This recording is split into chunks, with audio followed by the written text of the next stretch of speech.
Hello, welcome. It is Tuesday, October 6, 2020, and this is our Digital Academy recap. So today in our morning meeting, we are learning how to say hello in Turkish, merhaba, and thank you for coming to this video to find out what we learned about today. Today we focused on Florida Ready. There was the I do. It is broken up into I do, we do, you do, and today was the I do where I do the teacher modeling of how to summarize informational texts. Students then had some flex time where they had to make up some assignments and also finish some assignments that are due. So they were working specifically on the Native American Mythbusters activity, where they had to read and take notes, which is why we did it part of our language arts time. And then the second half of it was then doing the final decision, where they have each of the myths and they have to decide whether the myth is a fact or whether it's been busted, back it up with support of what source gave them that information, and then justify their reasoning. So here's an example. Myth number 1 was Native Americans prefer to be called Native Americans instead of American Indians. That myth is busted.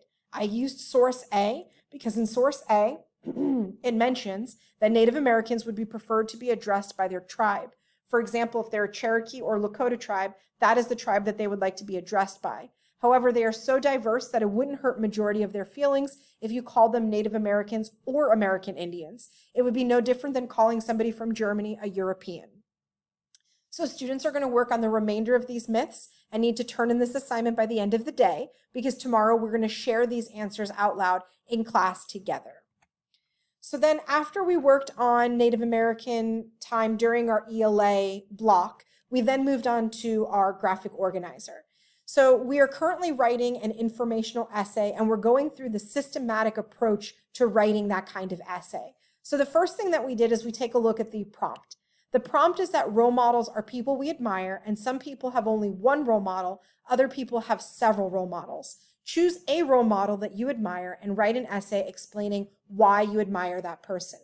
This is not an opinion essay because it's not just about you trying to convince me why this person is the best. This is explaining why you admire that person. So what I've given them is the framework of an essay, that their introduction paragraph needs to have a hook and it needs to have a thesis. Or in other words, the thesis is the main idea of the essay. So I've given them the example that I've used Bob Ross, that I took the hook, happy little accidents can turn into something really beautiful. And then my thesis is Bob Ross is an extraordinary artist and television personality that I admire greatly for his wisdom, creativity, and mission. Then I went over how to do the body paragraph, that each body paragraph is similar and that there is a fact sentence, a main idea to the body paragraph. There are details that support that fact sentence. And then the closing is a reiteration or a restating of the main idea of that particular body paragraph. And then I provided them with examples, like Bob Ross shares great wisdom on his television show. He paints in real time to show how to turn mistakes into happy little accidents. He talks about his life experience and it feels like a friendly family member talking with you. And some of his advice can help you as a painter, or some of it can just help you as a person, which means watching Bob Ross as a painting instructor will also lead you to pick up on great pieces of wisdom, like from an older family member. Again, it kind of all ties together the body paragraph.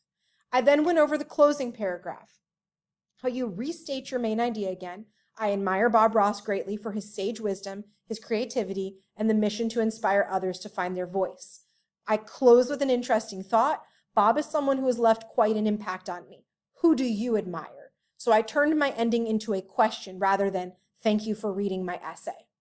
Notice that I never use those words in my writing. I'm going to write about today or thank you for reading because the reader is already doing that. You don't need to tell them to do something they're already doing. So after we've completed the graphic organizer, the next step is then just copying and pasting your sentences from your graphic organizer to your actual Google Doc to make your first draft. So this is exactly word for word taken from my draft, from my plan into my first draft. And you can see I already have the makings of an essay. All I've done is I've made sure that all the fonts is the same. It's all 14.